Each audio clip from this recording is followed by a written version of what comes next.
They want to go quick with Hogan to the rack and one. Flush, chucks it up, it's caught! Dagger! Oh, she's gonna hit the gas. One-on-one, boom! Hey, welcome back for episode 52 of White Noise Sports with Tanner White. Today we celebrate a pretty cool little milestone of 1 year straight. Every single week, like clockwork, we have put them out for you. Take last week, for example. I thought Aaron Rodgers' Neighborhood was going to be a really fire title and make that episode explode and get a ton more plays than any other. It did not. Still, I was proud of it. What it referred to was Aaron Rodgers, Devontae Adams, and Allen Lazard possibly all going to a single free agent destination as a package deal. That's looking a lot less likely now as the Rams did re-sign Matt Stafford. Then we hit the grab bag, as we're known to do around here from time to time. There was George Mason's baseball team. They scored 23 runs in half an inning, no biggie. Women's flag football, that's an up-and-coming NCAA varsity sport. It could even segue women's tackle football into the mainstream. And finally, the Washington Capitals' Alexander Ovechkin is in the final stretch chasing Wayne Gretzky's career goals record. And the most recent update is that as of Thursday, he's 9 shy with 17 games left in the year. And I considered a few other major milestones or all-time records that may or may not be breakable for active players. This week in the NFL offseason news, because it has been a ridiculous free agency period already, we're just going to focus on receivers. Even this episode, if it were only receivers, could be 24 hours long. I'm not kidding. The last week has been ridiculous. Think draft stock. It's been crazy for established stars, lower tier free agents, everybody. This is one of the position groups where the contracts are exploding. They're going way, way beyond the pace of inflation, thanks to a really top-heavy group that has some of the most elite producers we've ever seen in over 100 years of pro football. There's one name that is, shockingly, absent from the very top of the market and will still command the biggest receiver contract ever. There are a lot of mid-tier receivers that are getting paid like they're elite, and there are even some future Hall of Famers that might be getting traded or cut. Let's talk about it. First, I'm looking for great value, and I don't mean the kind of groceries you buy at Walmart. Of course, you have to spend some good money to lock up a number one receiver. And more often than not, they get deals of 3 years or more. If you compare that to, let's say, safeties or running backs, receiver deals are longer as well as richer on average. That fact is always spurred on by and kind of perpetuated by focus on the passing game. Even with the running back renaissance that broke out this year with Saquon, Derrick Henry, Josh Jacobs, and others dominating on new teams, the landscape is going to continue to shift to the passing game, right? It has to, because I just don't think this is a league that goes backwards. Rules are going to benefit and protect pass catchers. Teams are going to place higher values on explosive plays. And partly as evidence of this, 2024 was the third highest scoring year on record. And at some point soon, the record from 2020 is probably going to be broken. That was 24.8 points per team per game. You're talking almost 50 points combined on average. So, for the position group that gets so many opportunities to make or break a game, what's the market doing right now?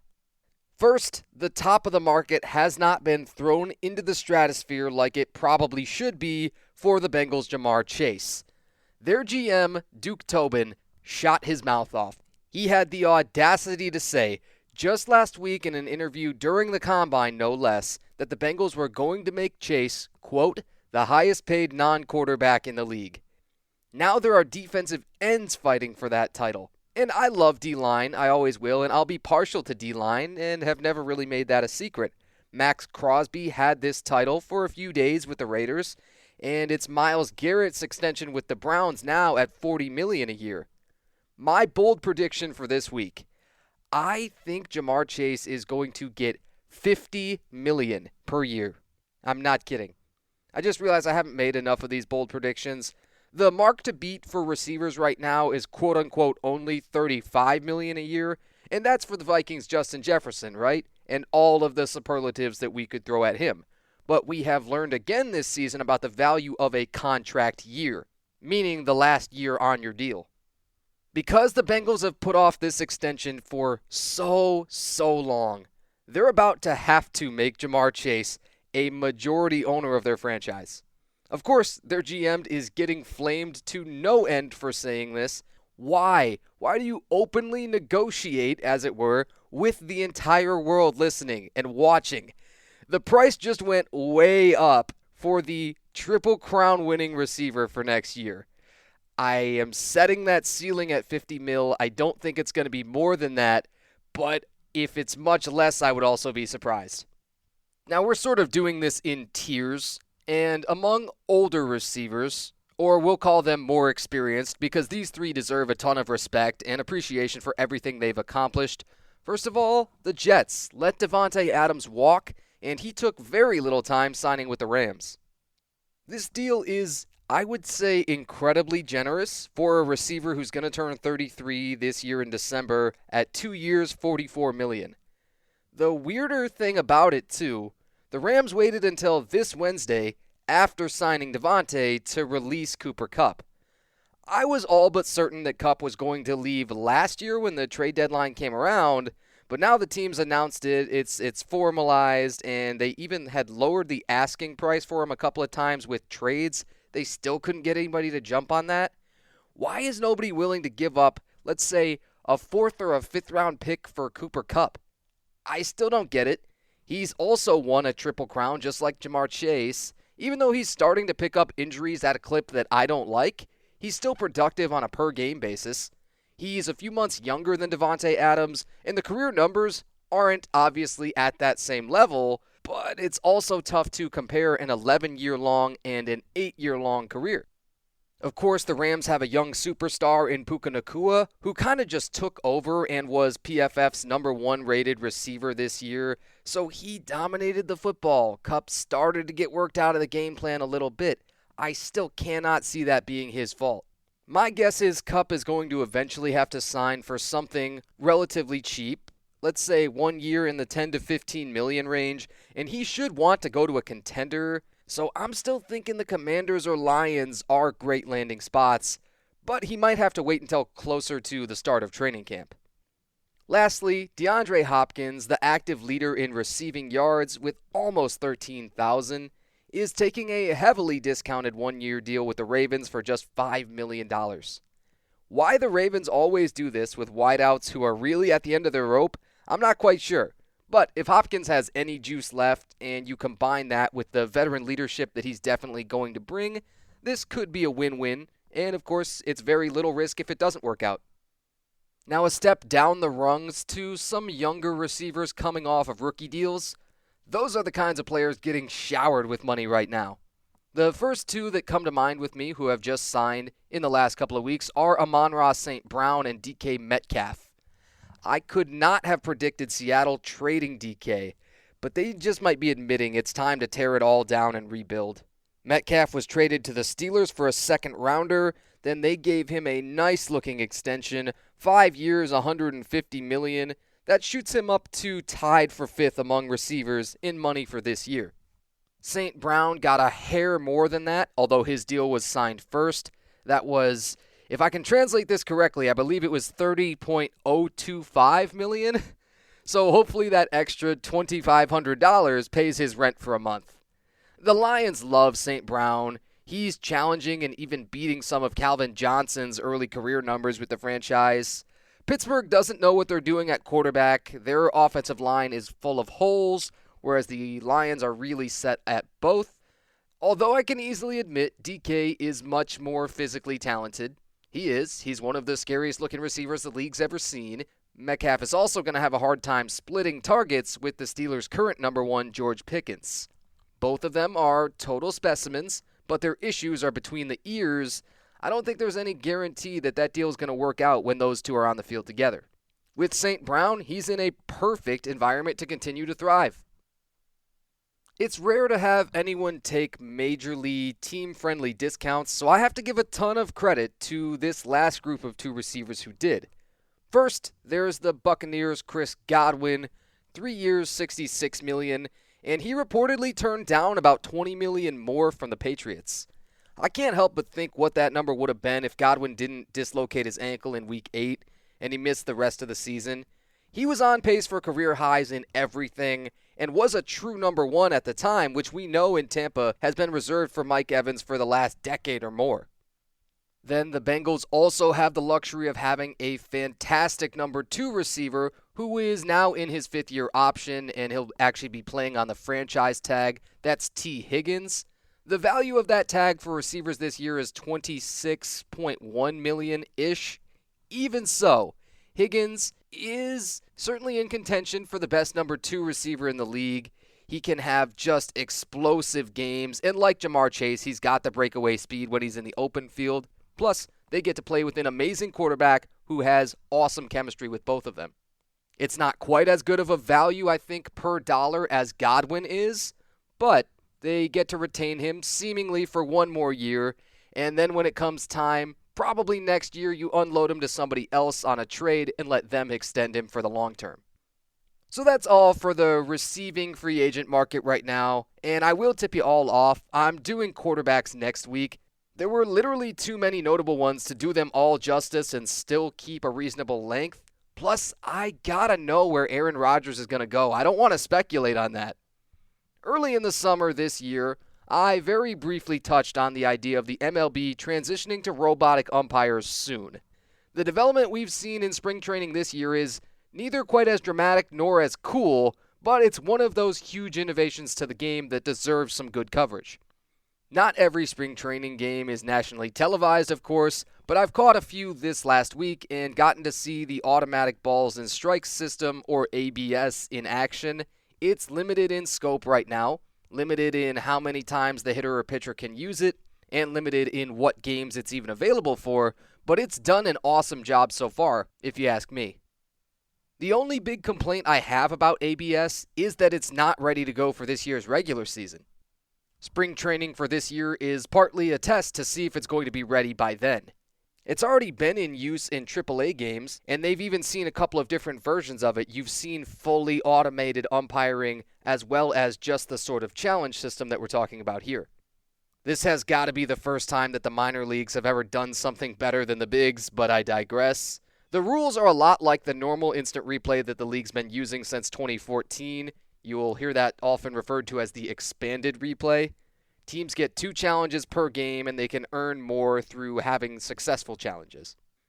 My interpretation of this rule is that 2 of your hitters, let's say, challenged a called strike, and the call was upheld both times. They were actually strikes.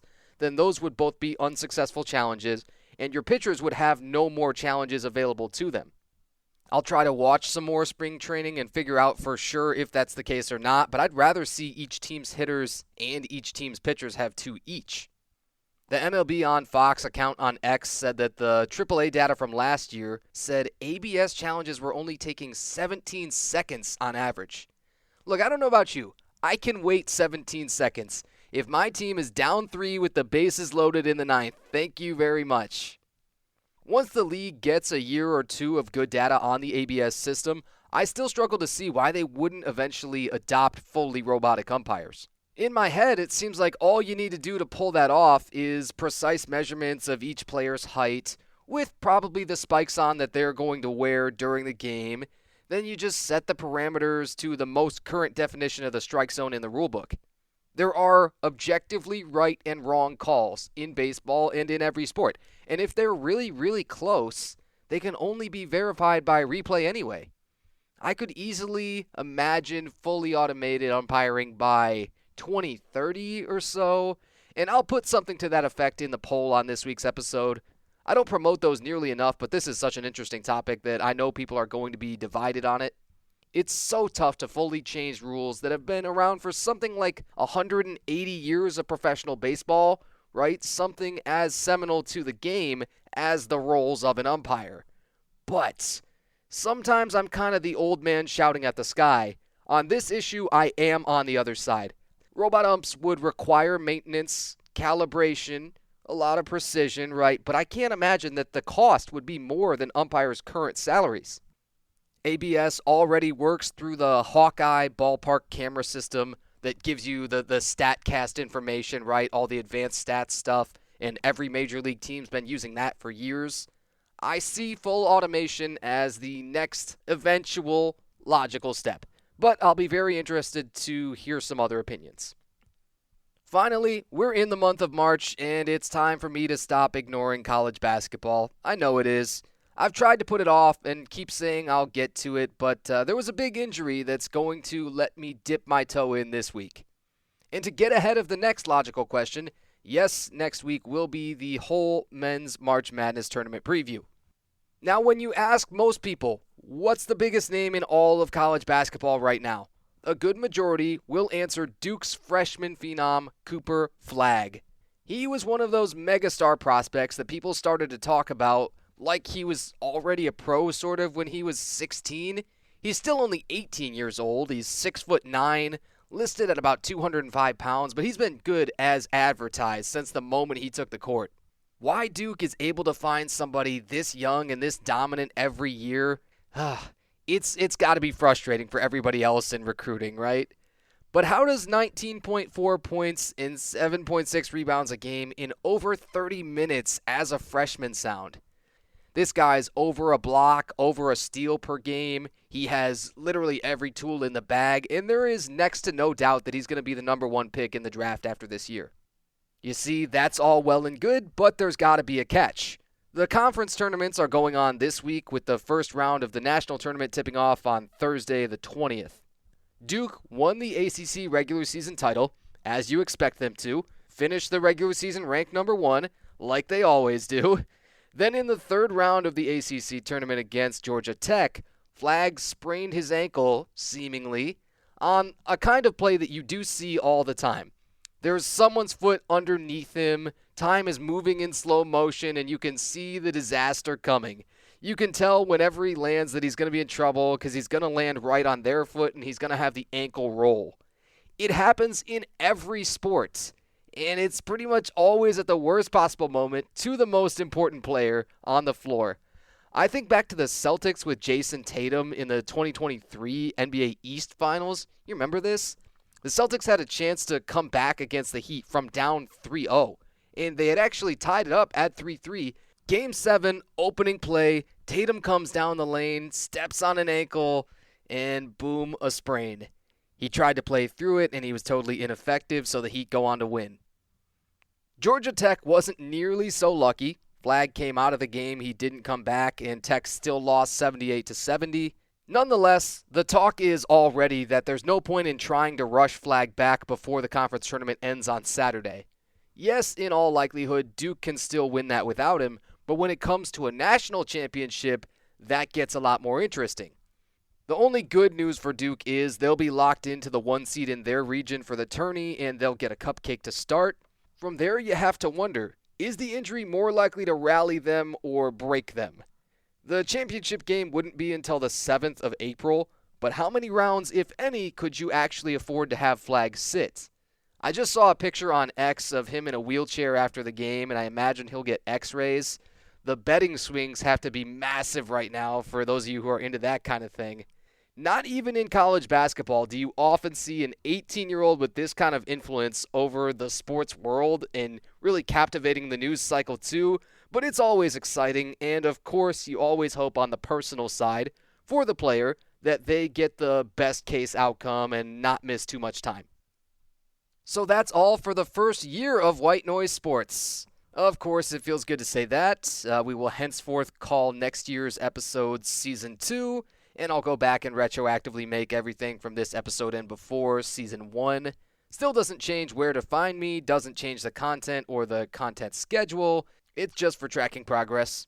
I switched up one soundbite in the intro, so I could technically call it the 7th different intro-outro I've used. I hope it's all the little details like that that eventually help the show to grow. I'm planning to keep doing this until I don't enjoy it or I really can't for some reason.